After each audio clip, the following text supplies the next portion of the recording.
నమస్తే. పెహల్గాం దాడి ఎంత సంచలనం క్రియేట్ చేసిందో మనం ప్రత్యేకంగా చెప్పుకోక్కర్లేదు. ముఖ్యంగా అక్కడ 26 మంది చనిపోవడమే కాకుండా ఇంకో 20 మంది గాయాల పాలయ్యారు. మరి దీని అంతటికీ అక్కడ భద్రత లోపమే అని చెప్పేసి చాలా విమర్శలు వస్తున్నాయి. ఇందులో ముఖ్యంగా అంత మొత్తం పర్యాటక ప్రదేశం కాబట్టి ఖచ్చితంగా అక్కడ భద్రత ఎక్కువ ఉండాలి. మరి భద్రతకి ఏమయ్యింది? ఇంకో పక్క వాళ్ళు లోపలికి ఎలా చొరబడ్డారు అంటే వస్తే డైరెక్ట్గా కాశ్మీర్లోకి రావాలి లేదా శ్రీనగర్లోకి రావాలి, డైరెక్ట్గా ఈ పర్యాటక ప్రదేశంలోకి ఎలా వచ్చారు అని చెప్పేసి కూడా ఇలా మాట్లాడుతున్నారు. కానీ ఏదేమైనప్పటికీ ఇది ఒక పెద్ద ప్రభావమే చూపెట్టింది అనుకోవచ్చు శ్రీనగర్, జమ్మూ అండ్ శ్రీనగర్లో. అండ్ అక్కడికి పర్యాటకంగా వెళ్ళాలి అన్న భయానికి వస్తున్నారు. ఇంకో పక్క పెద్ద ఎత్తున పాకిస్తాన్ పైన చర్యలు తీసుకుంటుంది కేంద్ర ప్రభుత్వం. మరి దీని అంతటికి సంబంధించి మనతో పాటు మాట్లాడడానికి అండ్ డిస్కస్ చేయడానికి ప్రస్తుతం మనతో పాటు బీజేపీ యువ మోర్చా రాష్ట్ర నాయకులు సాయిరామ్ గౌడ్ గారు ఉన్నారు. ఆయనతో మాట్లాడదాం. నమస్తే సార్. నమస్కారం సార్, మీరు చెప్పండి. ఇప్పుడు ఖచ్చితంగా ఈ పెహల్గాంలో జరిగింది ఖచ్చితంగా పెద్ద ప్రభావమే చూపెడుతుంది అటు రెండు దేశాల పైన. సో ప్రస్తుతం ఇది ఖచ్చితంగా ఇది ఒక భద్రత లోపం అని చెప్పేసి అందరు అంటున్నారు. మీరేమంటారు? మేడం, ముందుగా రెడ్ టీవీ ప్రేక్షకులందరికీ నమస్కారం. అయితే మీరు అడిగిన క్వశ్చన్ ప్రకారం ఏదైతే పెహల్గాంలో మన హిందువుల పైన, టూరిస్టుల పైన అని చూడకుండా హిందువుల పైన దాడి జరిగిందో ఆ దాడిని మేము తీవ్రంగా ఖండిస్తా ఉన్నాం. అయితే ఇది పిరికిపంద చర్యగానే అందరం కూడా భావించాల్సిన అవసరం ఉంది. ఇక భద్రత లోపం అని అంటే అది కేవలం కొన్ని లెఫ్టిస్ట్ భావజాలం ఉన్న వాళ్ళు మాత్రమే దీన్ని వాషౌట్ చేయడానికి, దాన్ని వాషౌట్ చేయడం కంటే ఇది హిందువుల మీద కాకుండా దాడి అనేది వచ్చేసరికి వీళ్ళు దీన్ని కొంచెం వాషౌట్ చేసి దీన్ని కొంచెం ఫ్యాబ్రికేట్ చేసే ప్రయత్నం చేస్తూ ఉన్నారు. ఒకవేళ అంటే వీళ్ళు నిజంగానే వీళ్ళు అన్నట్టు భద్రత లోపం అని అనుకుంటే దీనికి ముందుగా బాధ్యత వహించాల్సింది అక్కడ రాష్ట్ర ప్రభుత్వం, జమ్మూ అండ్ కాశ్మీర్ రాష్ట్ర ప్రభుత్వం ఏదైతే ఉందో, ఫరూక్ అబ్దుల్లా గారు ఇప్పుడు ముఖ్యమంత్రిగా ఉన్నారు, ఆయన దానికి బాధ్యత వహించాలి. అలాగే ఎటువంటి బాధ్యత లేకుండా బాధ్యత రహితంగా మాట్లాడినటువంటి ఫరూక్ అబ్దుల్లా గారి ఎవరైతే ఎంపీలు ఉన్నారో లేదా ఆ స్థానిక ఎమ్మెల్యేలు ఉన్నారో వాళ్ళు దీనికి బాధ్యత వహించాలి. ఎందుకంటే గతంలో కొన్ని రోజుల కిందే ఒక వారం 10 రోజుల నుంచి నేను అబ్జర్వ్ చేస్తా ఉన్నా, అక్కడ పాకిస్తాన్లో ఆర్మీ చీఫ్ కూడా బాగా రెచ్చగొట్టే వ్యాఖ్యలు చేసిండు. హిందువులు బాగా నీచం, మాకంటే ముస్లింల మేమే అంటే మా ముస్లింల కంటే గొప్ప వాళ్ళు ఎవరు లేరు, వీళ్ళు కాఫీర్లు, వీళ్ళని చంపితే మనకి దేవుడి దగ్గర జన్నత్ అంటే వాళ్ళకి స్వర్గం ప్రాప్తిస్తుంది, అక్కడ 72 మంది కన్యలతోనే వీళ్ళు ఎంజాయ్ చేయొచ్చు అని చెప్పి వీళ్ళకి ఒక సేయింగ్ ఉంది. అట్లా ఈ ఒక రాక్షసత్వంతో, ఒక పైశాచికత్వమైనట్టు ఒక మెంటాలిటీతో వీళ్ళు అక్కడ ఉన్న యువకుల్ని రెచ్చగొట్టి ఇవన్నీ చేపిస్తూ ఉంటారు. అయితే ఈ ఇంటెలిజెన్స్ ఫెయిల్యూర్ కంప్లీట్గా కూడా జమ్మూ కాశ్మీర్ సంబంధించిన ముఖ్యమంత్రి గారు దీనికి బాధ్యత వహించాలి. అక్కడ యువకుల్ని రెచ్చగొడుతూ మొన్న ఇదే ఫారూక్ అబ్దుల్లా గారి ప్రభుత్వంలో ఉన్నటువంటి ఒక ఎంపీ గారు ఆయన ఏమంటారంటే అమర్నాథ్ యాత్ర, ఇప్పుడు అక్కడ మన కాశ్మీర్ దగ్గర అమర్నాథ్ యాత్ర అని ఒకటి ఉంటుంది మనకి. అమర్నాథ్ యాత్రకు వచ్చే హిందువులందరూ కూడా ఆ అమర్నాథ్ యాత్ర అనేది మా కాశ్మీరు ట్రెడిషన్స్ మీద, మా యొక్క భావజాలం మీద అది ఇన్వేజన్ అంటాడే. అమర్నాథ్ అది ఏదైతే ఇప్పుడు వస్తున్నారో అక్కడ మన భక్తులు, హిందూ భక్తులు ఎవరైతే వస్తున్నారో వీళ్ళ మన అంటే హిందువులంతా కూడా అక్కడ వాళ్ళ ట్రెడిషన్ల మీద, వాళ్ళ మతపరమైనటువంటి ఒక నమ్మకాల మీద అది దెబ్బ, వాళ్ళని మనం పాడు చేయడానికి వెళ్తున్నాం అని చెప్పి స్టేట్మెంట్ ఇస్తాడు. అది ఎంతవరకు కరెక్ట్ నాకు ఇప్పటిదాకా అర్థం కాదు. ఇది ఒక ఇన్వేజన్ అంటాడు. ఇన్వేజన్ అంటే ఇప్పుడు మన భారతదేశం మీద ఎట్లయితే దండయాత్ర చేసారో వేరే ఇప్పుడు ఇస్లాం సంబంధించిన వాళ్ళు లేదా బ్రిటిష్ వాళ్ళకి సంబంధించిన వాళ్ళు ఇట్లా ఎట్లయితే దండయాత్ర చేసారో అట్లా మనం చేస్తున్నాం అంటారండి. అది ఎంతవరకు కరెక్టో మాకైతే ఇప్పటిదాకా అర్థం కాలే. వాళ్ళ మాటలు ఎప్పటికీ వాళ్ళు వెనక్కి తీసుకోలేదు.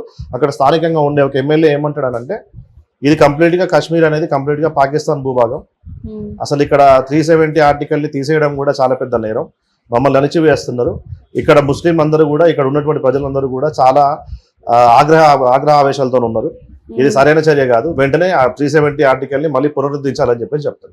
అంటే వీళ్ళు ఏం సంకేతం ఇస్తున్నారు? భారతదేశంలో వండుకుంటూ భారతదేశం తిండి తిని భారతదేశం ఉప్పు తిని వీళ్ళు ఎంతసేపు పాకిస్తాన్కి ప్రో పాకిస్తానీస్ అని చెప్పి నేను వర్ణిస్తున్నా. వీళ్ళని ఎంతసేపు కూడా పాకిస్తాన్ పాట పాడడం, పాకిస్తాన్కే వంత పాడడం, పాకిస్తానే మా దేశం అని వీళ్ళు చెప్పుకోవడం అనేది నిజంగా చాలా నీచమైన చర్య. ఇది అసలు ఈ ప్రెసిడెంట్లు ఉన్నంతసేపు ఎటువంటి కనీసం చీమ చిటుకుమన్నా కానీ కేంద్రానికి తెలిసే ఇది ఉండే. ఎప్పుడైతే ఎలక్షన్లు అయిపోయినాక ఎవరికి నచ్చిన స్టేట్మెంట్లు వాడిస్తున్నాడు, నోటికి ఏది వస్తే అది మాట్లాడుతున్నారు. దాని తర్వాత అక్కడ చాలా సార్లు కూడా మళ్ళీ రాళ్ళు రువే ప్రయత్నం చేస్తూ ఉంటే అక్కడ ఉండే బిఎస్ఎఫ్ బలగాలు కానీ లేకపోతే ఆర్మీ బలగాలు కానీ వాటిని నిర్వహించి, అలాగే అక్కడ ఉన్న యువతకి సపరేట్గా వాళ్ళందరినీ తీసుకుపోయి కౌన్సిలింగ్ ఇవ్వడం కానీ, లేకపోతే ఎవరైనా అన్ఎడ్యుకేటెడ్ ఉంటే వాళ్ళకి కూడా అక్కడ లోకల్గా, అంటే అందరూ చెడ్డవాళ్ళని చెప్పట్లేదు, అక్కడ కొంతమంది భారతదేశంలో ఈ 370 ఆర్టికల్ పునరుద్ధరించినాక అప్లికేషన్ అయినాక అక్కడ చాలా వరకు టూరిజం డెవలప్ అయింది. టూరిజం డెవలప్ అవ్వడం వల్ల అక్కడ ట్యాక్సీ రూపంలోనో, పండ్లు అమ్ముకునే రూపంలోనో, లేకపోతే హోటల్స్, చాలా వరకు ఇండస్ట్రీస్ కూడా ఈ టూరిజం ఇండస్ట్రీ అనేది కొంచెం మెరుగుపరుస్తూ వచ్చింది. దాంట్లో అక్కడ ప్రజలు కూడా చాలా మందికి రోజీ రోటీ అంటారు కదా, డైలీ వాళ్ళకి బ్రతకడానికి జీవనోపాధి దొరికింది. సో దానివల్ల చాలా మంది సంతోషంగానే ఉన్నారు. కేవలం కొంతమంది మాత్రమే ఈ పాకిస్తాన్కి ఎవరైతే మద్దతుదారులు ఉన్నారో, పాకిస్తాన్ని బాగా అమితంగా ప్రేమించే వాళ్ళు ఉన్నారో, దేశద్రోహులు అంటారు వాళ్ళు తప్పితే ఇంకెవరు కూడా అక్కడ మన పైన, అంటే దేశం పైన విషం జిమ్మడం కానీ లేకపోతే ఇట్లాంటి చర్యలకు ఎవరు దిగట్లేదు. అంటే మీరేమంటారు, అంటే ఖచ్చితంగా ఇప్పుడు అక్కడ రాజకీయంగా ఇలా రెచ్చగొడుతున్నారు కాబట్టి ఇప్పుడు ప్రస్తుతం ఈ దాడి చేసిన వాళ్ళలో ఇంకా ఒక ఇద్దరు కాశ్మీరులు ఉన్నారు అని చెప్పేసి కూడా, యువకులు ఉన్నారు అని చెప్పేసి అంటున్నారు. అంటే ఈ రాజకీయ నాయకులు రెచ్చగొట్టడం వల్లనే వీళ్ళిద్దరు ఉన్నారు అనుకోవచ్చా? ఈ ఆర్టికల్ 370కి వ్యతిరేకంగా కూడా పనిచేస్తారు అని అంటున్నారు. అదొక ఆయుధం కింద వాడుకుంటున్నారు మేడం. ఇప్పుడు కాశ్మీర్లో, ఇప్పుడు పాకిస్తాన్లో ఏం జరుగుతుందంటే, పాకిస్తాన్ సంబంధించినటువంటి ఈ ఇప్పుడు ఇందాక మనం అనుకున్నట్టు లష్కరే తోయిబా కావచ్చు, తెహ్రీకే పాకిస్తాన్ కావచ్చు, లేకపోతే అక్కడ లోకల్గా ఉండే టీఆర్ఎఫ్ ఈరోజు మనకి ఏదైతే ఇప్పుడు పాల్పడ్డదో వాళ్ళు కానీ, ఇట్లాంటి కొన్ని రిక్రూటింగ్ సంబంధించి కొంతమంది రిక్రూటర్స్ ఉంటారు మేడం. ఆ లోకల్గా కొంచెం అంటే ఎక్కువగా తెలివిగా ఆలోచించలేని వాళ్ళు ఎవరైతే యువకులు ఉంటారో వాళ్ళని కానీ, లేకపోతే ముందు నుంచో వాళ్ళ ఇంట్లో వాళ్ళ గతంలో వాళ్ళ అన్నదమ్ములో, లేకపోతే వాళ్ళ తండ్రులు, లేకపోతే ఎవరో బంధువులు ఎవరో ఒకరు ఆల్రెడీ ఈ టెర్రరిజంలోకి వచ్చిన వాళ్ళు, ఈ ఉగ్రవాదంలోకి వచ్చి చనిపోయిన వాళ్ళు ఉంటారు, లేకపోతే జైలు పాలైన వాళ్ళు ఉంటారు. అట్లాంటి వాళ్ళ ఫ్యామిలీస్ నుంచి వీళ్ళు పికప్ చేసుకొని వీళ్ళందరినీ కూడా పాకిస్తాన్కి పంపిస్తారు. ఇదే ఇప్పుడు ఏ దారిలో వీళ్ళు వచ్చి మనం మీద అటాక్ చేశారు, అట్లాంటి దారులు చాలా ఉంటాయి, బ్లైండ్ స్పాట్స్ చాలా ఉంటాయి. ఎన్ని కనుగొన్నా సరే మళ్ళీ ఇంకో బ్లైండ్ స్పాట్ వాళ్ళు వెతుక్కుంటారు, లేకపోతే దానికి మన అండర్ గ్రౌండ్ నుంచి ఒకటి వే తయారు చేసుకుంటారు వీళ్ళు, బంకర్స్ అంటారు వాటిని. బంకర్స్ తయారు చేసుకుని బంకర్స్ నుంచి వెళ్ళడం, బంకర్స్ నుంచి రావడం అనేది జరుగుతుంది. ఇప్పుడు ఎంత పహారా కాసినా కూడా మిలిటరీ అక్కడ ఏదో ఒక దగ్గర బ్లైండ్ స్పాట్స్ అనేవి ఉంటాయి మేడం. వీళ్ళు ఎప్పటికీ అవుట్ పోస్ట్ లో ఉంటారు, ఫార్వర్డ్ పోస్ట్ లో ఉంటారు. మిలిటరీ వాళ్ళు, బిఎస్ఎఫ్ వాళ్ళు ఎప్పుడు కూడా అక్కడ ఎప్పటికప్పుడు పాట్రోలింగ్ ట్రూప్స్ ఇవన్నీ ఉంటాయి. అయితే ఇప్పుడు మనం మ్యాటర్కి వస్తే, వీళ్ళందరినీ కూడా అక్కడ తీసుకుపోయి ఫస్ట్ ఇక్కడ బ్రెయిన్ వాష్, ఒక 40-50% బ్రెయిన్ వాష్ ఇక్కడ అయిపోతుంది వాళ్ళకి. మనము అణచివేయబడుతున్నాం, మనము మన దేశం ఇది కాదు, మన దేశం పాకిస్తాన్, మనల్ని ఆక్రమించుకున్నారు, మనల్ని అణచివేసి మన ఇస్లాంకి వ్యతిరేకంగా వీళ్ళు చేస్తున్నారు. ఇస్లాం అనేది మన ఈ భారతదేశంలో ఇస్లాం సంబంధించిన ముస్లింలు ఎవరు కూడా సంతోషంగా లేరు అని చెప్పి ఇట్లా రకరకాలుగా, అది మసీదులో కావచ్చు, మదర్సాలో కావచ్చు, లేకపోతే ఏదైనా మీటింగ్, ఇప్పుడు మనకి ఇప్పుడు అంటే క్రిస్టియన్ మీటింగ్స్ ఎట్లా ఉంటాయి అట్లా అందరికీ, అంటే ముస్లిమ్స్కి వీళ్ళకి కూడా ఉంటాయి కదా, ఆ మీటింగ్స్ లో ఓపెన్ స్టేట్మెంట్ ఇస్తారు వీళ్ళకి. అంటే ఇప్పుడు జమ్మూ అండ్ కాశ్మీర్ అంటే చాలా చిన్నదేం కాదు, చాలా పెద్దది. It's very vast state. And ఊర్లు కూడా అక్కడ విలేజెస్ కూడా చాలా పెద్దగా ఉంటాయి. ఒక్కొక్క ఊర్లో మినిమం 2000 ఇళ్ళ నుంచి మొదలు పెట్టుకుంటే 5000 ఇళ్ళ వరకు ఉంటాయి. సో దాంట్లో ఎవడు ఎక్కడ ఉన్నాడు, ఎవడు ఏ మీటింగ్ కండక్ట్ చేస్తున్నాడు, ఏ ఇంట్లో కూర్చొని ఏం చెప్తున్నాడు ఎవరికి తెలియదు. సో మాక్సిమం ఎంతవరకు ఒకవేళ ఇన్ఫర్మేషన్ వచ్చినప్పుడు ఆర్మీకి కానీ లేకపోతే ఇంటెలిజెన్స్ కానీ ఏమైనా వచ్చినప్పుడు వాళ్ళ మీద దాడులు చేయడం, అక్కడ ఏమైనా ఆయుధాలతో వీళ్ళు పట్టుబడితే స్పాట్ లో ఒకటే ఉంటుంది, షూట్ అంటే కనిపిస్తే కాల్చాలి అంతే. లేదా ఆడకూడన్నా ఇటువంటి దానికి రిక్రూటింగ్ పాల్పడుతున్నాడు అంటే వాళ్ళు అరెస్ట్ చేస్తారు, వాళ్ళు ఇంట్రాగేట్ చేస్తారు, దాని తర్వాత అయితే వీళ్ళకి అక్కడ తీసుకెళ్తారు పాకిస్తాన్కి, మిలిటెంట్లుగా తయారు చేస్తారు వీళ్ళని. అంటే యుద్ధ కళలు మొత్తం నేర్పిస్తారు. గన్ ఫైరింగ్ కావచ్చు, గ్రెనేడ్ థ్రోయింగ్స్ కావచ్చు, లేకపోతే రాకెట్ లాంచర్స్ ఎట్లా వాడాలి చూపిస్తారు. లేదు మ్యాన్ టు మ్యాన్ ఫైట్ ఉన్నప్పుడు ఒక మనిషిని ఎక్కడ కొడితే వాడికి చనిపోతాడనో, లేకపోతే పాయింట్ బ్లాంక్లో కాల్చేది, ఇవన్నీ కూడా ఒక మామూలు మనిషిని కొంచెం మెదడులో కొంచెం వ్యతిరేకత ఉన్నవాడిని కంప్లీట్గా మన ఒక రాక్షసునిగా వాడిని మారుస్తారు. మార్చి వాళ్ళనే లాంచ్ ప్యాడ్స్ ఉంటాయి, ఈ టెర్రరిస్ట్లకు అందరికీ కూడా లాంచ్ ప్యాడ్స్ ఉంటాయి. జమ్మూ ఇప్పుడు ఆక్యుపైడ్ కాశ్మీర్ ఉంది కదా, పిఓకే, ఆక్యుపైడ్ కాశ్మీర్ ఏదైతే ఉందో అక్కడ కొన్ని లాంచ్ ప్యాడ్స్ ఉంటాయి. లాస్ట్ లో మనము గతంలో చూసుకున్నట్టయితే సర్జికల్ స్ట్రైక్ అయింది. సర్జికల్ స్ట్రైక్ అయినప్పుడు కొన్ని లాంచ్ ప్యాడ్స్ ని మనోళ్ళు దాన్ని అంటే ధ్వంసం చేయడం జరిగింది, నాశనం చేయడం జరిగింది. చాలా మంది టెర్రరిస్టులు కూడా అక్కడ చనిపోయారు. అది బయటికి తర్వాత ప్రపంచ స్థాయిలో కూడా వేరే కొన్ని న్యూస్ పేపర్ ఆర్టికల్స్ కూడా వచ్చినాయి. పాకిస్తాన్ ఒప్పుకోలేదు, కానీ ప్రపంచ స్థాయిలో కొన్ని ఆర్టికల్స్ లో కూడా వచ్చినాయి. సో ఇట్లనే వీళ్ళు ఏంటంటే అక్కడ లాంచ్ ప్యాడ్స్ నుంచి వీళ్ళు పంపిస్తారు. వీళ్ళు బంకర్ల ద్వారానో లేకపోతే అటవీ ప్రాంతం ద్వారానో కనుగప్పి ఒక 100 ప్రయత్నాలు చేస్తారు మేడం. నాకు తెలిసి వీళ్ళు ఒక 100-200 ప్రయత్నాలు చేస్తే ఇది సక్సెస్ అయిందేమో, లేకపోతే సక్సెస్ అవడం అనేది చాలా ఇంపాసిబుల్. మన ఆర్మీ డిప్లాయ్ ఉంది, బిఎస్ఎఫ్ డిప్లాయ్ ఉంది, సెంట్రల్ ఇంటెలిజెన్స్ కూడా చాలా స్ట్రాంగ్ ఉంది మనది. స్టేట్ ఇంటెలిజెన్స్ ఫెయిల్యూర్ ఒకటి, ప్లస్ అక్కడ లోకల్గా ఉన్న వాళ్ళు సపోర్ట్ చేసి వాళ్ళని తీసుకొస్తే తప్ప ఇది జరగదు.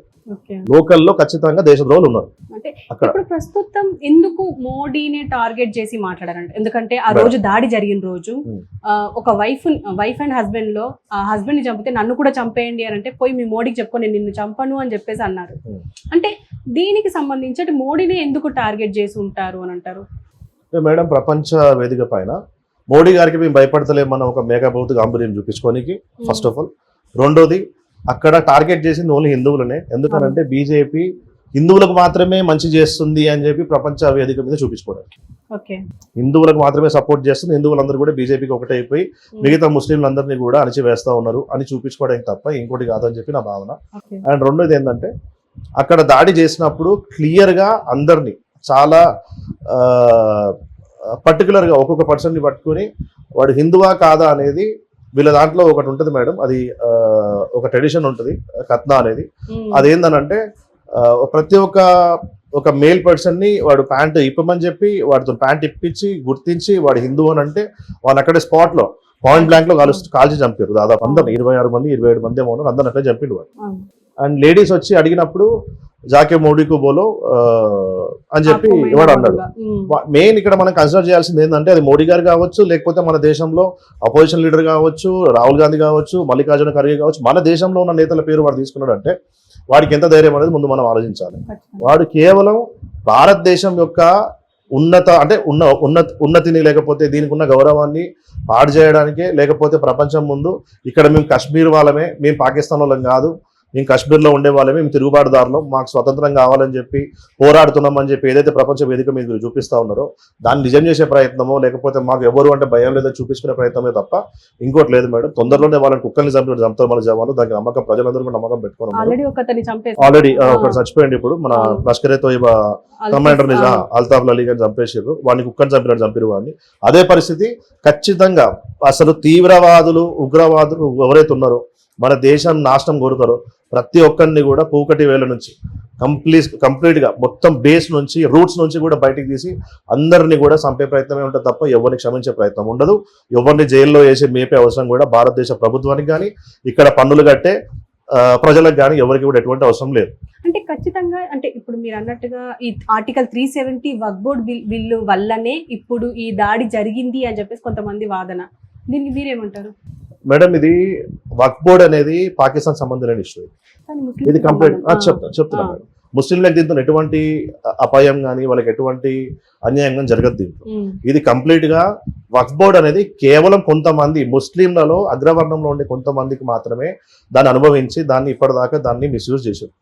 అట్లా కాకుండా అట్టడుగు స్థాయిలో ఉన్నటువంటి ముస్లింలకు కూడా, పేదవాళ్ళకు కూడా వాళ్ళ చదువుల కోసం కావచ్చు, వాళ్ళ ఇళ్ల కోసం కావచ్చు, వాళ్ళ పర్వరిష్ అంటే వాళ్ళ పిల్లలు కానీ దాని తర్వాత తరాలు కూడా బాగుపడికి వాళ్ళు కూడా ఆర్థికంగా స్థిరత్వం వాళ్ళకు కూడా రావాలని చెప్పి ఒక మంచి ఉద్దేశంతో ఈ రోజు బీజేపీ ప్రభుత్వం అనేది, ఎన్డీఏ ప్రభుత్వం అనేది తీసుకొచ్చి వాళ్ళకి ఈ వక్ఫ్ బోర్డ్ అనేది సవరణ చేసిన మేడం. రద్దు చేస్తే వాళ్ళకి అన్యాయం చేసినట్టు, సవరణ చేస్తే వాళ్ళకి మంచి చేసినట్టు గుర్తుపెట్టుకోండి. రద్దు చేస్తే మొత్తంగా తీసేస్తే ముస్లిం వాళ్ళకి మాకు మంచి వేస్తున్నారు, మా ఆస్తులు మొత్తం ప్రభుత్వం లాక్కుందని అనొచ్చు. అసలు రద్దు చేయలే కదా, దీన్ని కేవలం సవరించదు. వీళ్ళకి మాత్రమే కాదు, దీంట్లో అందరికీ హక్కు ఉంది.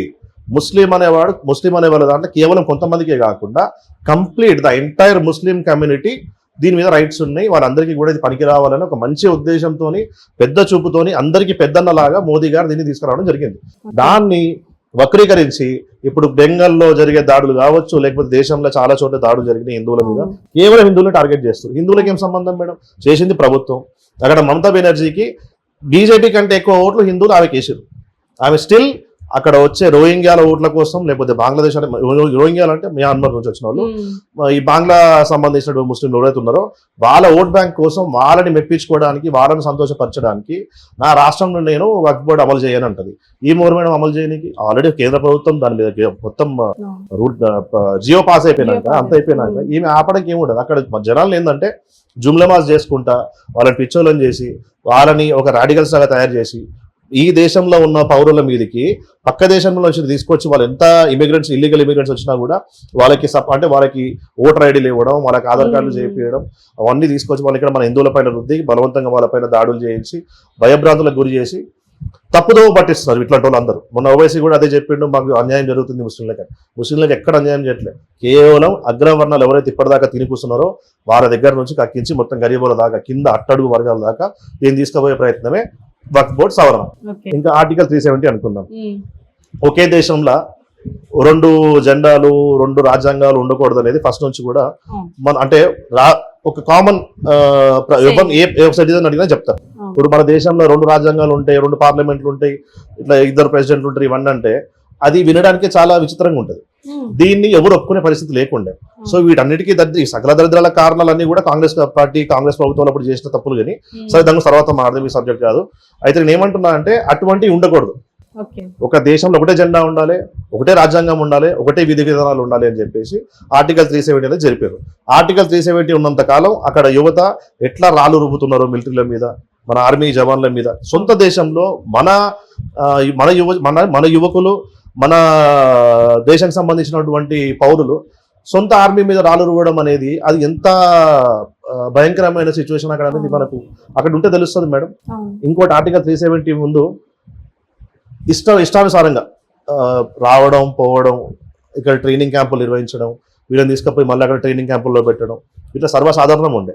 ఆర్టికల్ 370 జరిగిపోయినాక చాలా వరకు టెర్రరిస్ట్ యాక్టివిటీస్ అనేవి తక్కువ అయిపోయినాయి. వాళ్ళకి సాఫ్ట్ టార్గెట్లు మిగిలిపోయినారు. సాఫ్ట్ టార్గెట్లు అంటే మీలాంటి నాలాంటి వ్యక్తులు. మన దగ్గర వెపన్స్ అవన్నీ ఏముండవు, మనం చూడడానికి వెళ్తాం, లేకపోతే ఉద్యోగం చేయడానికి వెళ్తాం, లేకపోతే ఏదో పని మీద వెళ్తాం, మన టార్గెట్ చేసి వాళ్ళు. అంతకుముందు ఏమో ఆర్మీ క్యాంపుల మీద లేకపోతే ఆర్మీ కాన్వాయ్ల మీద వీటి మీద వాళ్ళు టార్గెట్ చేస్తుండే. ఎప్పుడైతే ఆర్టికల్ 370 జరిగిపోయిందో అక్కడ మొత్తం ఆర్మీ డిప్లాయ్ అయిపోయి ప్రెసిడెంట్ రూల్ పెట్టి కొన్ని రోజుల తర్వాత ఎలక్షన్స్ అయిపోయింది, ప్రెసిడెంట్ రూల్ పెట్టారో అక్కడ ఆల్మోస్ట్ అంతా మాక్సిమం నీరు గారిపోయింది. ఈ టెర్రరిస్ట్ కి సంబంధించిన వ్యవస్థ మొత్తం నీరు గారిపోయింది. ఎప్పుడైతే మళ్ళీ గవర్నమెంట్ ఎలక్షన్స్ అయిపోయి గవర్నమెంట్ ఫామ్ అయిందో మళ్ళీ అక్కడ స్టార్ట్ అయింది టెర్రరిస్ట్ యాక్టివిటీస్ అనేది. సో వాళ్ళు సపోర్ట్ చేస్తున్నారని చాలా క్లియర్ కట్ గా అర్థమవుతుంది. అంటే నేను ఇప్పుడు ఫరూక్ అబ్దుల్లా గారినో లేకపోతే ఆ పార్టీలో అందరూ అనట్లేదు. అందరూ గలీజాలు ఉండరు, అందరు దరిద్రులు ఉండరు, అందులో కొంతమంది ఖచ్చితంగా ఉంటారు. ఆ కొంతమంది దరిద్రుల్లోనే ఇంతమంది మీకు 2 పేర్లు చెప్పిన, అంటే మన ఒక ఎంపీ ఒక ఎమ్మెల్యే పేరు తీసుకోవద్దు, ఒక ఎంపీ ఎమ్మెల్యే మన డైరెక్ట్ ఇప్పుడు యూట్యూబ్ లో పోయినా దొరికిపోతుంది. అది వాళ్ళు చెప్పిన మాటలు ఇవి. మా కాశ్మీర్ మాది, కాశ్మీర్ ముస్లింలది, కాశ్మీర్ ఎప్పటికి కూడా పాక్ లో అంతర్భాగం. ఇక్కడ గెలిచిండాడు, ఈ దేశంలో గెలిచిండాడు, ఎమ్మెల్యే వాడు ఈ దేశంలో నాడు ఎమ్మెల్యే అయ్యిండు, ఆడు మాట్లాడే మాటలు అట్లా ఉంటాయి, యువతనట్లు రెచ్చగొట్టే లెక్కలు ఉంటాయి. సో ఫస్ట్ వీళ్ళని కట్టడి చేసి వీళ్ళని అంతే తప్ప మిగతా ఇవన్నీ సెట్ కావని చెప్పి మా భావన. సో మీరు ఆర్టికల్ 370 ద్వారా ఉగ్రవాదం తగ్గుతుంది అని చెప్పేసి మీరు అంటున్నారు, కానీ జీవితాలు మెరుగుపడతాయి అంటున్నారు. కానీ ఒకవేళ నేను ప్రధానమంత్రిని అయితే, రాహుల్ గాంధీ అంటున్నారు నేను ప్రధానమంత్రి అయితే మళ్ళీ ఆర్టికల్ 370 తీసుకొస్తాను అని అన్నారు. దీన్ని మనం ఎలా చూడొచ్చు అంటారు? ఇప్పుడు మేడం కాంగ్రెస్ ఇప్పుడు ఒక మాట చెప్తారు, ఇప్పుడు ఈ దరిద్రాలన్నిటికీ కారణం కాంగ్రెస్ పార్టీ అంటారు. దానికి రీజన్ అదే. ఇప్పుడు 1947 లో ఒక మతం బేస్ చేసుకొని మతం కోసం ఒక దేశం సపరేట్ దేశం చేసినప్పుడు ఇక్కడ ముస్లిం ఎందుకున్నారని చెప్పి సగటున నేను అడగొచ్చు ఒక సిటిజన్. నాకు కూడా అడిగేసి నాకు స్వేచ్ఛ ఉంది. ఎందుకుంటారు ఇక్కడ? మీరు ఓటు అనేది ఒకటి, అంటే ఓటు వేయాలి. మీరు మీ ఒపీనియన్ పోల్ అని ఉంటుంది. ఇప్పుడు ఇప్పుడు మనకు ఒపీనియన్ పోల్ వస్తాయి. మనం ఏమైనా చెప్పాలనుకుంటే భారతదేశంలోనో లేకపోతే మన స్టేట్ లోనో లేకపోతే మన కాన్స్టిట్యున్సీలోనో ఏదైనా మన ఒపీనియన్ చెప్పాలనుకుంటే అన్ని రకాల అన్ని సామాజిక వర్గాలకు సంబంధించిన వాళ్ళు, అన్ని కమ్యూనిటీ వాళ్ళని మనం ఓటు అడుగుతాం. మీరు ఓటు వేయండి, మీ ఉద్దేశం ఏందో ఓటు వేస్తే దాన్ని బట్టి మనం పలానా డెసిషన్ తీసుకుందాం అని ఉంటుంది. అయితే ఇదే నెహ్రూ, ఇదే జిన్నా, ఇదే గాంధీ వీళ్ళు ఏమని సిస్టమ్ పెట్టారనంటే సపరేట్ దేశం కావాలా వద్దా, ఓటేయండి, దేశంలో వాళ్ళందరూ ఓటేయండి. అప్పటికి ఇంకా పార్టిషన్ అవ్వలే, అందరూ ఓటేయండి అని అడిగిండు. ఓటు ఎవరు వేయాలి తెలుసా మేడం? ఓన్లీ ముస్లింలే వేయాలి. ముస్లింకి ముస్లిం దేశం కావాలంటే అవుననే వేస్తాడు కానీ కాదని వేస్తాడా? అందులో 99.9% వాళ్ళే వేసారు. మేము ఈ దేశం వదిలేసి మాకు సపరేట్ దేశం ఇచ్చేది, ఆ దేశంలో పోయి ఉంటామని అన్నారు. ఆ దేశంలో పోయి ఉండాలి కదా, పోయిర్రా, పోలే. ప్లస్ ఇంకోటి ఏమైంది, మారణ హోమం జరిగింది. 42 లక్షల మంది హిందువులు సిక్కులు ఊచకోతకు గురయ్యారు. ఆడవాళ్ళని మానభంగం చేశారు. శవాలు కూడా దొరకలేదు ఆడవాళ్ళది. చిన్నపిల్లల్ని కూడా నిర్దాక్షిణ్యంగా నరికి బావిలలో పడేయడం, పొలాల్లో పడేయడం, లేకపోతే ట్రైన్ కింద పడేయడం ఇట్లాంటివి జరిగినాయి. ఇంత పెద్ద మారణ కారణం ఎవరు? కాంగ్రెస్ పార్టీ. దాని తర్వాత ఎప్పుడైతే ఇక్కడ మనకి ఇప్పుడు మనం మాట్లాడడానికి వక్ఫ్ భూములు ఉన్నాయో, చిన్న క్వశ్చన్ అడుగుతాం మేడం. పాకిస్తాన్ లో 28% హిందువులు ఉన్నాయి, వాళ్ళందరూ ఎక్కడ పేరు తెలియదు. ఇప్పుడు జస్ట్ 2%, 2.3% ఏమో ఉన్నారు అంతే. అక్కడ నుంచి 28 నుంచి 2.3% మన హిందువులు తగ్గిపోయారు. మన దగ్గర 12% ఉన్న వాళ్ళు ఈరోజు 28% వచ్చారు, 30% ఏమొచ్చారు. ఎక్కడ అన్యాయం జరుగుతుంది మేడం? అన్యాయం ఎక్కడ జరుగుతుందో ఇక్కడ జరుగుతుందా? పోనీ అక్కడ పార్టిషన్ అయిపోయినాక హిందువుల భూములు కానీ హిందువుల ఆస్తులు కానీ హిందువుల కోసమే, ఇది హిందువుల కోసం పెడదామని చెప్పాలి మనం అన్నారా? అనలేదు కదా. పాకిస్తాన్ మతం పేరు మీద విడిపోయి అది పాకిస్తాన్ అయింది, అది ముస్లిం దేశం అయింది. వెస్ట్ బెంగాల్ ఇప్పుడు మన బంగ్లాదేశ్ విడిపోయి అది ముస్లిం దేశం అయింది, భారతదేశం మాత్రం ఎందుకంటే సెక్యులర్ అయింది? ఈ సెక్యులర్ అనే పదం ఎక్కడి నుంచి వచ్చింది? ప్రపంచంలో ఎక్కడైనా సెక్యులరిజం ఉందా? ఏం భారతదేశంలో ఎందుకు ఉంది? హిందువుల మీద ఎందుకు దాడులు జరిగినాయి?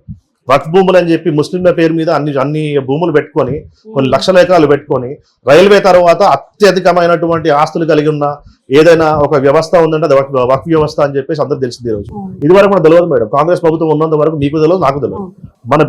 మన బీజేపీ ఎందుకు అంటున్నా అంటే అందరినీ కూడా ముస్లిం అని లేకుండా, హిందూ అని లేకుండా, క్రిస్టియన్ అని లేకుండా సబ్బండ వర్గాల్ని కలుపుకొని అందరికీ న్యాయం చేయగలిగే పార్టీ బీజేపీ పార్టీ. ఈ 11 సంవత్సరాల నుంచి ఈ 10 సంవత్సరాలు చూస్తున్నాం మనం.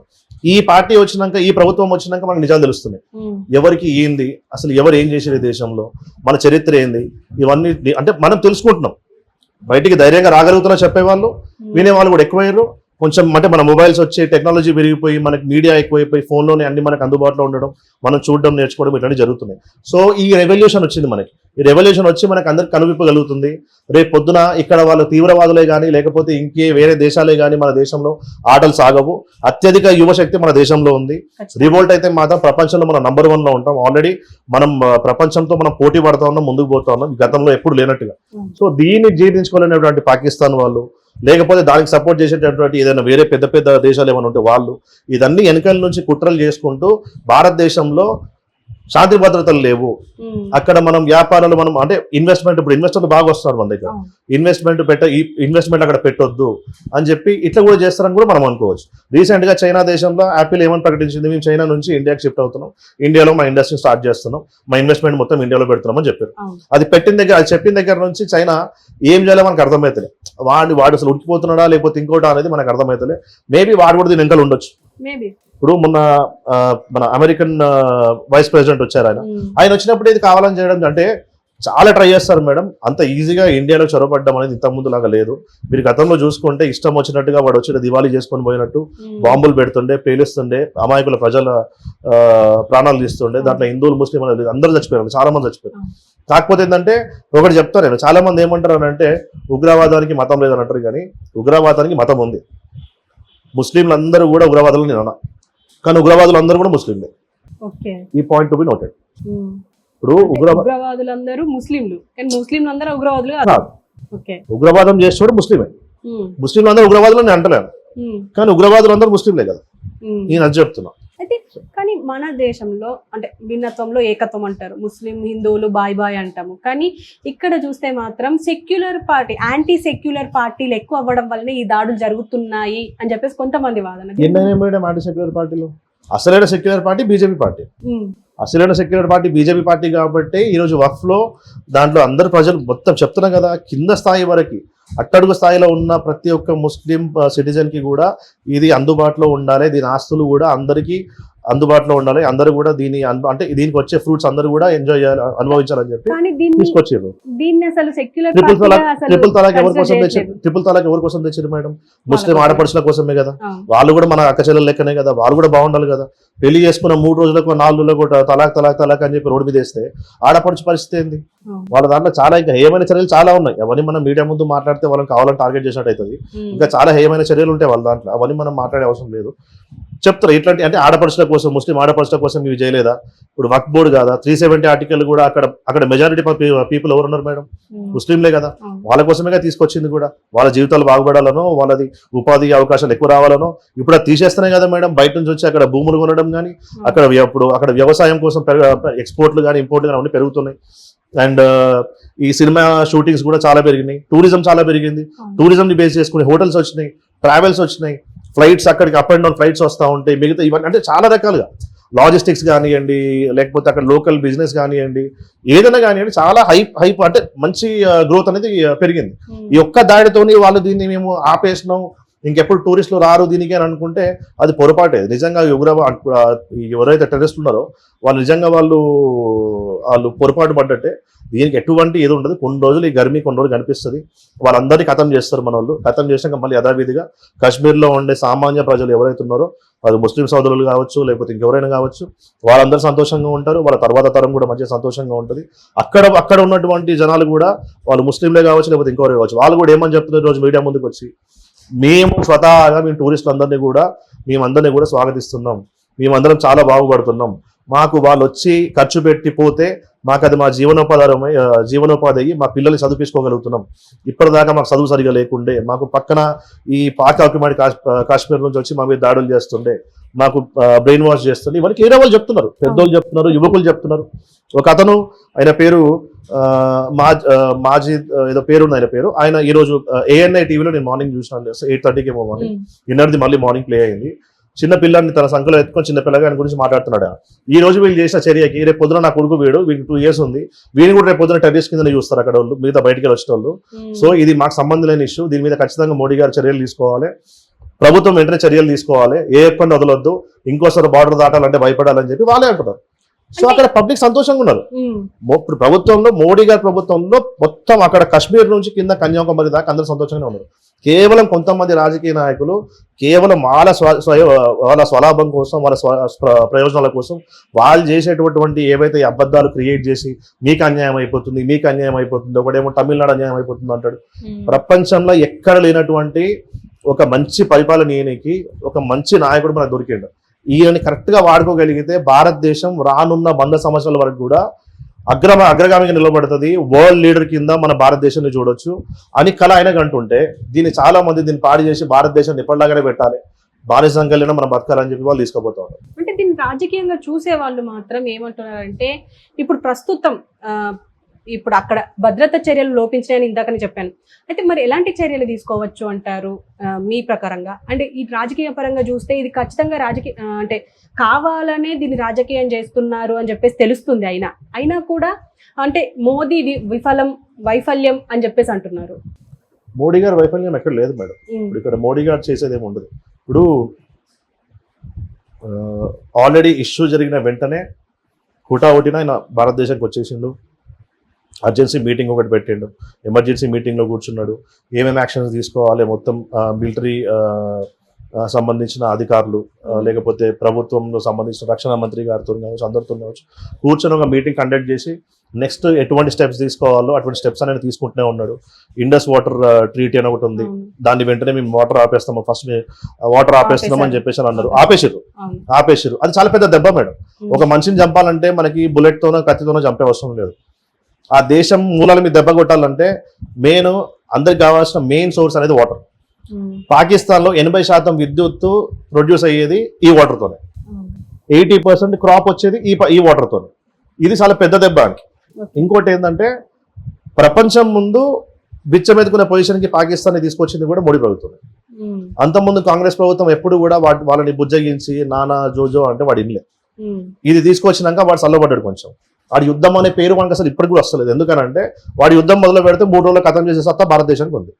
ఒకటేసారి బంగ్లాదేశ్, చైనా, పాకిస్తాన్ 3 వచ్చినా కూడా వారం లోపల యుద్ధం ఖతం చేసి ఎక్కడున్నా అక్కడ సైలెంట్ చేసినంత సత్తా ఈరోజు భారతదేశానికి ఉంది.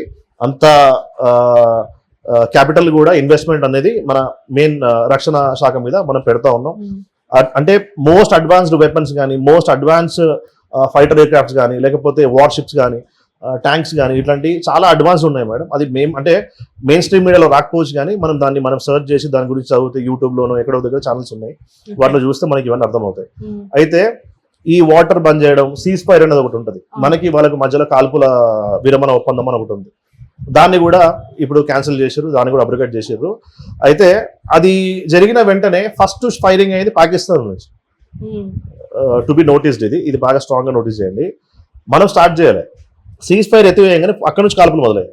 సో ఎవడు నిబంధనలు ఎప్పుడు తీసేద్దామా, ఎప్పుడు యుద్ధం కోసం పోదామా, ఎప్పుడు అంటే ద్వేషం పెంచుకుంది ఒకటి భారతదేశం మీద. ఏ డెవలప్ అయిపోయిన దేశం, డెవలప్ అవుతున్న దేశం కాదు, మనం చిన్నప్పుడు చదువుకున్నట్టు డెవలప్ అయిపోయింది, చాలా వరకు ముందుకు వెళ్ళిపోయినాం. పెద్ద దూరం ఏం లేదు మనకి, మిగతా అగ్రదేశాలతో మనం ఈక్వల్గా నిలబడడానికి పెద్ద దూరం ఏం లేదు. అండ్ మీరు చూస్తూనే ఉన్నారు, ప్రపంచ స్థాయిలో ఉండే పెద్ద పెద్ద నాయకులందరూ కూడా, రష్యా, అమెరికా, ఇజ్రాయెల్, ఇలాంటి పెద్ద పెద్ద దేశాలందరూ కూడా మోడీ గారితోనే డైరెక్ట్ గా అడుగు వేసుకుంటూ పాకిస్తాన్ మీద ఎటువంటి చర్యలు తీసుకున్నా మేము సపోర్ట్ వానికి మీ ఎంబడే ఉంటున్నాం, ఎక్కడ కూడా తీవ్రవాదం ఉగ్రవాదం అనేది లేకుండా చెయ్యండి అని స్టేట్మెంట్ ఇచ్చారు. ఇది గతంలో ఎప్పుడు చూడలే, భారతదేశం కింద సపోర్ట్ ఎప్పుడు చూడలే. సో ఇక్కడే అర్థమవుతుంది దేశాన్ని తీసుకుపోయిన ప్రపంచ స్థాయిలో, ప్రపంచ వేదిక మీద ఎక్కడ కూర్చోబెట్టిండి అనేది చాలా క్లియర్గా అర్థమవుతుంది. సో మన భారతదేశ పౌరులు ఎవరైతే ఉన్నారో వాళ్ళందరూ కూడా గుండె మీద చేయబెట్టుకొని హ్యాపీగా నిద్రపోవచ్చు, ఎవ్వరికి ఎటువంటి ఇది జరగదు. ఈ దురదృష్టకరం ఏంటంటే పెహల్గామ్ అనే ప్లేస్లో అది మొత్తం పర్వత శ్రేణులు కాబట్టి చాలా కిలోమీటర్లు ట్రెక్కింగ్ చేసుకుంటానో లేకపోతే గుర్రాల మీద కూర్చొని అక్కడ దాకా వెళ్తారు. ఆ పక్కనే పెహల్గామ్కి సంబంధించిన పక్కనే అడవుల నుంచి కనెక్ట్ అయ్యేది పిఓకే. ఆ పిఓకే నుంచి చొరబడి కల్లుగప్పి, బిఎస్ఎఫ్ కల్లుగప్పి, ఆర్మీ కల్లుగప్పి లోపలికి వచ్చి ఒక 6 మంది వాళ్ళ వెల్ ట్రైన్డ్ మిలిటెంట్స్ వాళ్ళు, పాకిస్తాన్ ఐఎస్ఐఎస్ వాళ్ళు ట్రైన్ చేసారు అనేది మనకి నిర్ధారణ జరిగింది. వాళ్ళు లోపలికి వచ్చి పిరికి పంద చర్య ఇది, ఆయుధాలు లేని వాళ్ళ మీద, అమాయకుల మీద, హిందువులనే అక్కస్తోని హిందువుల మీదనే రాక్షసత్వం చూపిద్దామని వచ్చి వాళ్ళని చంపి చాలా పెద్ద పాపం మూట కట్టుకున్నారు. ఈ పాపానికి ప్రాయశ్చిత్తంగా అక్కడ ఉన్న ప్రతి ఒక్క తీవ్రవాది యొక్క తలలు నరకడం, వాళ్ళని చంపడం ఖచ్చితంగా జరుగుతుంది. అది చేసి చూపిస్తుంది కేంద్ర ప్రభుత్వం. రక్షణ బలగాలు కూడా అన్నీ కూడా చాలా ఆవేశాలతో ఉన్నాయి. ఎవరిని కూడా వదిలే ప్రసక్తి లేదు. ప్రపంచంలో భారతదేశాన్ని జోలికి వస్తే ఏమవుతుంది అనేది ఈ యొక్క ఇన్సిడెంట్ అందరికీ అర్థమవుతుంది మేడం. ప్రపంచం చూస్తుంది. అంటే ముఖ్యంగా ఇందులో మనం తీసుకున్న చర్యల ద్వారా వాళ్ళకు దాదాపు 80% వరకు వాటర్ మొత్తం వాటర్ ఆపేస్తున్నాం. సో ఇప్పుడు ఆపేయడం వల్ల మీకు అంటే మీరు ఒకవేళ వాటర్ ఆపేస్తే మీ రక్తాన్ని ఆ సింధు నదిలో కలిపేస్తా అని చెప్పేసి ఈ సయీద్ అని చెప్పేసి ఒక వ్యక్తి హఫీజ్ సయీద్ ఇతను అంటున్నారు. దీని గురించి మీరు అంటారు? లష్కరీ తోయిబా హఫీజ్ సయీద్ వాన్ బతికేందంటే ఆల్రెడీ వాని చుట్టూ ఉన్న వాళ్ళందరినీ పోగొట్టుకున్నాడు వాడు. మొన్ననే మన మేనల్లుడు చచ్చిపోయాడు, 3 మేనల్లో 2 చచ్చిపోయారు. ఈ లష్కర్ తోయిబా సంబంధించినటువంటి కమాండర్లు వాళ్ళు చూసేది మన ఇక్కడ కాశ్మీర్ లో రిక్రూట్మెంట్లు చూడడం, ఇక్కడ మిలిటెంట్ యాక్టివిటీస్ చేయడం, దాంట్లో ఒకటి ఉంటే వాళ్ళు లేపేసారు. ఇక్కడ ఇంకొకరినేమో అదే పాకిస్తాన్ లో చంపిరు వాడిని. మనకు సంబంధించిన చుట్టుపక్కల వాడి కోటరీ ఏదైతే ఉందో మనకు సంబంధించిన మెయిన్ సిబ్బంది అనుకుందాం పోనీ, వాడు నియమించుకున్నటువంటి కొంతమంది వాని చుట్టూ ఉండే కమాండర్స్ కావచ్చు, లేకపోతే దాన్ని యాక్టివ్గా దాన్ని నడిపించే వాళ్ళు. వీడు బాస్ వీడు చెప్తా ఉంటాడు, వాళ్ళు యాక్షన్స్ చేస్తూ ఉంటారు కదా. అందులో ఎవరు లేరు మేడం, వాళ్ళ సగం మంది ఆల్రెడీ ఎగిరిపోయారు. అది మరి మన అంటే జనరల్గా మనం మాట్లాడుకుంటే, మన కామన్ లాంగ్వేజ్ లో మాట్లాడుకుంటే రాక్ సంబంధించిన వాళ్ళు అక్కడ వేస్తున్నారు అని చెప్పి అనుకుంటారు. సో అట్లా అక్కడ ఆల్రెడీ యాక్షన్ లో ఉన్నారు మనోళ్ళు. వానికి గతి లేదు. వాడి మోడీ గారు అనేది స్థాయి వాంది కాదు, కుక్క బతుకు వాంది. వానికి అక్కడ పాకిస్తాన్లోనో లేకపోతే ఎవడో ఫండింగ్ ఇస్తే తప్ప తీసుకొని ఇక్కడ దేశం మీద వాడు దాడులు చేయడం తప్ప వానికి వచ్చింది ఏం లేదు. మత విద్వేషాలతో మొత్తం రగిలిపోయి వాడు ఒక మనిషి కాదు. నన్ను అడిగితే అసలు వాడు భారతదేశం గురించి మాట్లాడినా, లేకపోతే మన మోదీ గారి ప్రాణం తీస్తామనో లేకపోతే భారతదేశ పౌరుల ప్రాణం తీస్తామని వాడు చెప్తుంటే నాకే నవ్వు వస్తుంది. అసలు వాడు బార్డర్ దాటి కాదు కదా, కనీసం వాడు ఉన్న షెల్టర్ నుంచి వాడు బయటకు వస్తే చంపేస్తారు వాడిని. అటువంటి పొజిషన్ ఇప్పుడు పాకిస్తాన్ లో ఉంది. మీరు చాలా న్యూస్లు చూసి ఉండొచ్చు, మనం నేషనల్ న్యూస్ చూస్తే కొన్ని ఛానల్స్ ఉంటాయి. అక్కడ పాకిస్తాన్ లోనే మనకి రక్షణ లేదు. ఎప్పటికప్పుడు వారి చుట్టూ ఉన్న మనుషుల్ని పిట్టలు లేపినట్టు లేపేస్తున్నారు. మన రీసెంట్ గానే వీడు పేషావార్లో మిస్ అయ్యాడు. పేషావార్లో దాదాపు మన ఇంటి దాకా పోయి ఒక కారు మన ఇంట్లో దూసుకుపోయినాక ఇంట్లో లేడు. ఆ రోజు ఇంట్లో ఉంటే వీడు చచ్చిపోతుండే. ఇది న్యూస్ అందరికీ తెలియదు మేడం. జనరల్ గా మనం అంటే మనకి ఇంట్రెస్ట్ చూపియం, మనం ఎక్కడో ఏదో జరుగుతుంది ఇంటర్నేషనల్ న్యూస్ మనం ఛానల్స్ అన్ని చూస్తే మనకి ఇవన్నీ అర్థమైతే. ఈ హఫీజ్ సయీద్ గారి ఇంట్లోకి ఒక ట్రక్ మోడల్ ఒక ఎస్యూవీ బండి దూసుకుపోయి కంప్లీట్ గేట్ లోపలికి వెళ్ళిపోయింది, ఇంట్లోకి వెళ్ళిపోయింది బండి. తర్వాత డ్రైవర్ ఎస్కేప్ అయిపోయాడు, అదంతా వేరే అయింది. అని లేడు, ఇంట్లో లేడు వాడు. ఆ రోజు కూడా అయిపోతుండే. వానికే రక్షణ లేదు. మన దేశ ప్రధాని మీద వాడు వ్యాఖ్యలు చేయడం అనేది చాలా అంటే అది చాలా బేకార్ చర్య, అది పిరికి చర్యలు అవన్నీ. వాటితో కాదు, ఆడు కాదు కదా, దేశం మొత్తం కలిసి వచ్చినా ఆయన ఏం చేయలేదు. ఓకే, అంటే ఫ్యూచర్ లో ఇప్పుడు జమ్మూ లాంటి ప్రదేశంలో అంటే పర్యాటక ప్లేస్ గా మనం అందరం వెళ్తున్నాము. ఇప్పుడు కొంచెం భయపడుతున్నారు కూడా. సో ఇప్పుడు ఎలాంటి చర్యలు తీసుకుంటే మళ్ళీ పునరావృతం అవుతుంది అంటారు? ఇంకా వేరే చర్యలు అయితే నేనైతే అనుకుంటున్నాను మేడం. భద్రతా చర్యలు భద్రచర్య మేడం, ఇప్పుడు డేంజర్ ఉన్నప్పుడే భద్రత గురించి ఆలోచించాలి. సో సమూలంగా మొత్తం వేర్ల నుంచి, రూట్స్ నుంచి కూడా మొత్తం దాన్ని ఎక్కడ లేకుండా చేసేస్తే ఇంకా భయం అనేది ఉండదు, దానికి భద్రత కూడా అవసరం లేదు. అదే దిశగా ఇప్పుడు భారతదేశ ప్రభుత్వం పోతుంది. ఆర్మీ బలగాలు, నేవీ, ఎయిర్ ఫోర్స్ ఇవన్నీ కూడా ఆల్రెడీ వార్ డ్రిల్స్ కూడా స్టార్ట్ చేసినాయి. దానికి సంబంధించిన సన్నాహాలన్నీ జరుగుతూనే ఉన్నాయి. ఎక్కడ ఎవడున్నా ఏ మూలన దాక్కున్నా వాడిని వదిలే ప్రసక్తి లేదు. దాని తర్వాత అక్కడ సెక్యూరిటీ కూడా మళ్ళీ పునరుద్ధరిస్తారు. ప్రజలందరూ కూడా కామన్గానే మళ్ళీ పోతారు. మాలాంటి వాళ్ళు, మీలాంటి వాళ్ళు అందరం కూడా అక్కడికి పోవాలని ఆశిస్తున్నాం. అక్కడ వాళ్ళకి కూడా ఉపాధి కల్పించిన వాళ్ళం అవుతాం. వాళ్ళు కూడా మన భారతదేశీయులే, వాళ్ళు కూడా మన అన్నదమ్ములే. కొంతమంది రాక్షసుల్ని మనము మైండ్లో పెట్టుకొని పనిష్ చేయడానికి మిగతా వాళ్ళందరినీ మనం దూరం పెట్టడం అనేది కరెక్ట్ కాదని చెప్పి నా భావన. నాదేగా చాలా మంది భావన కూడా అదే. అక్కడ ఉన్న వాళ్ళందరూ రాక్షసులు కాదు, కొంతమంది ఉన్నారు. ఇక్కడ కూడా ఇప్పుడు మన హిందువుగా పుట్టి హిందువులోనే ఉండి ఈరోజు చాలా మంది కూడా మేము సెక్యులర్లం అని చెప్పి మాట్లాడుకుంటా అక్కడ జరిగింది హిందువుల మీద దాడి కాదు, అందరి మీద దాడి జరిగిందని చాలా మంది ఈరోజు టీవీలో చూస్తున్నాను. మరి వాళ్ళది పుట్టుక మరి పాకిస్తాన్ వాళ్ళకి పుట్టిరా లేకపోతే ఇండియా వాళ్ళకి పుట్టిరా నాకు తెలియదు, కానీ ఇట్లా మాట్లాడుతున్నారు. వాళ్ళు చాలా సిగ్గు అనిపిస్తుంది నాకు వాళ్ళని చూస్తుంటే కూడా. సో ఇటువంటి జరగకుండా భారతదేశం నేను ఏమంటున్నా అంటే నేనే కాదు చాలా మంది ఇప్పుడు బీజేపీ కార్యకర్తలు కావచ్చు లేకపోతే మిగతా ఎవరైతే హిందువుగా ఉండి నిజమైన సెక్యులర్గా ఉంటారు, సెక్యులర్ అంటే అసలైన సెక్యులరిజం అనేది హిందూయిజం నుంచి వస్తుంది మేడం. మీరు ఏ దేశానికన్నా పోండి, అయితే క్రిస్టియన్ దేశం ఉంటుంది లేకపోతే ముస్లిం దేశం ఉంటుంది, ఎక్కడ కూడా సెక్యులర్ దేశం ఉండదు. ఇక్కడ హిందువులు మెజారిటీ కాబట్టి సెక్యులర్ అని మాట్లాడుతున్నాం. ఇక్కడ గనక ఒక్కసారి హిందువులు తగ్గిపోయి వేరే మతం కనుక హైక్ తీసుకుంటే వాళ్ళకి కనుక ఇంక్రీజ్ అయిపోతే పాపులేషన్ ఇక్కడ సెక్యులరిజం ఉండదు మేడం. అయితే ముస్లిం కంట్రీ అవుతుంది లేకపోతే క్రిస్టియన్ కంట్రీ అవుతుంది తప్ప హిందువులు ఉన్నంత వరకే ఇక్కడ శాంతి, హిందువులు ఉన్నంత వరకే ఇక్కడ సెక్యులరిజము బాయ్ బాయ్ ఇవన్నీ ఉంటాయి. వన్స్ ఒకసారి వాళ్ళు పెద్దగా వాళ్ళు పాపులేషన్ పెరిగిపోతే బాయ్ బాయ్ ఏమి ఉండదు. మనల్ని కూడా అక్కడ ఎట్లా పోసారు అట్లా పోస్తారు వాళ్ళు. సో అట్లాంటి భారతదేశం కావాలన్నా ఇప్పుడే సుధరాయించిపోయి మనం అందరికీ మేలు చేసే ఒక ప్రభుత్వాన్ని మనము నిలబెట్టుకొని భారతదేశం ముందుకు తీసుకెళ్లి బాగుపడదామా అనేది ఇప్పుడున్న యువకులు ఆలోచించాలి, ప్రజలు ఆలోచించాలి. భారతదేశ ప్రభుత్వానికి అందరూ కూడా సహకరించాలి. ఒక గుడ్ న్యూస్ ఏంటంటే మార్నింగ్ విపక్షాలన్నీ కూడా ఒక మీటింగ్ అటెండ్ అయ్యి రాజ్నాథ్ సింగ్ గారితో మీటింగ్ అటెండ్ అయ్యి అక్కడ రాహుల్ గాంధీ గారు, మల్లికార్జున ఖర్గే గారు, ఓవైసీ గారు అన్ని పార్టీకి సంబంధించిన నాయకులందరూ కూడా అక్కడ కూర్చొని మేము ప్రభుత్వంతో ఉన్నాం, వీళ్ళ పైన ఎటువంటి చర్యలు తీసుకున్నా మా పూర్తి మద్దతు ఉంటుంది, ఎక్కడ కూడా ఈ విషయంలో మాత్రం ఎక్కడ విమర్శలు కానీ లేకపోతే comments and counters and encounters ఎక్కడ ఉండవు. క్లియర్ గా ఏం చేద్దాం అనుకుంటారు చేయండి, తీవ్రవాదం ఉగ్రవాదం అనేది ఎక్కడ కనిపించకుండా రూపుమాపండి అని చెప్పి క్లియర్ గా వాళ్ళు కూడా చెప్పారు. చాలా పెద్ద సంతోషకరమైన విషయం. ఖచ్చితంగా. Thank you sir, thank you very much.